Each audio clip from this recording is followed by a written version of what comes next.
Hi guys, how to download FC26 on PC. Now, open any browser, Chrome, Edge, or Firefox, search for Steam, and download the official setup file. Here is the mistake most people make. They download from fake ads instead of the real site. Once downloaded, open the file from File Explorer and follow the prompts to complete the installation. Launch the Steam application.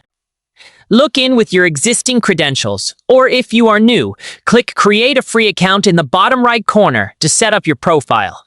This step is critical because without an account, you can't buy or play anything. Click on the Store tab at the top menu, then go to the search bar in the top right corner. Type FC26 and select the game from the drop-down list. Keep watching because the next step shows how to avoid overpaying. Scroll down to check the price. Here is a pro tip. Look for sales or discounts before buying. Click Add to Cart, then proceed to checkout by choosing your payment method to complete the purchase. Go to your Steam library, select FC26, and click the Install button. Make sure you have at least 55 gigabytes of free space. Running out of space mid-install is a common headache. Complete the installation prompts, and once the download finishes, click Play.